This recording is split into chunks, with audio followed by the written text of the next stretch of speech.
Hi, and welcome to this week's Top 5 of the Week.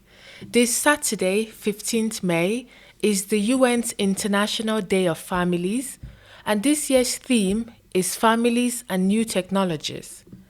It urges us to reflect on the impacts of new technologies on the well-being of families.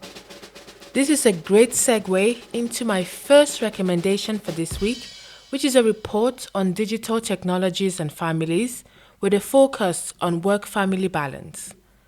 The report is packed full of information and useful infographics on the impact technologies have on family life and how digital technologies can increase flexibility and productivity for parents. It also looks at how employers need to fully take advantage of new technologies by way of virtual meetings, as we saw during the COVID-19 pandemic, but stresses that this is not the be-all and end-all of all employment relationships. Sunday, 16th May, is International Day of Living Together in Peace, and to commemorate, I am recommending UNESCO's report titled Long Walk of Peace Towards a Culture of Prevention. This book uses a wide variety of concrete examples to demonstrate how the UN has pursued and continues to pursue the goal of preventing conflict in many different settings across the world.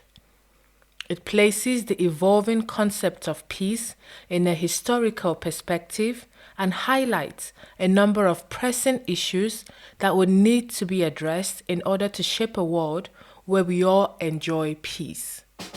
Up next is the 2019 Africa Regional Integration Index, which provides a snapshot of progress made by member states that has seen some countries forging ahead and showing positive results, particularly in terms of trade and macroeconomic policy alignment, while others are holding back.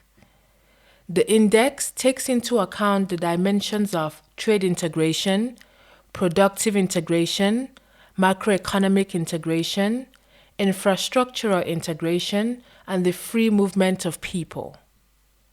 This report indicates that overall, the level of integration on the continent is low, and the continent is poorly integrated on the productive and infrastructural dimensions, which are key aspects forming the foundations upon which the other dimensions of regional integration depend to function. It presents policy proposals that tackle weaknesses while supporting progress made so far on the continent. On COVID-19, I am recommending a paper by the African Development Bank that looks at the effect of COVID-19 on the fisheries sector, focusing on the situation observed in Morocco, Mauritania, Senegal, and Seychelles, which are highly dependent on the fisheries sector in one form or another. It analyzes the direct and indirect impacts of the COVID-19 pandemic on the entire fisheries sector, from fish catching operations to the value and marketing chains, with special focus on governance issues and problems relating to gender and informal sector actors. Ahead of next week's commemoration of World Telecommunication and Information Society Day, I bring you an advocacy toolkit for accelerating digital transformation in challenging times, which is also the 2021 theme.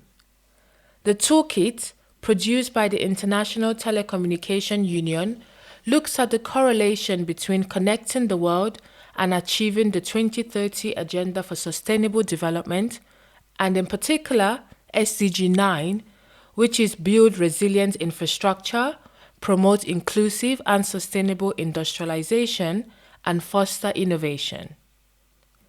It also outlines how member states, sector members, associates, academia, and the media can work together to bring everyone, everywhere online.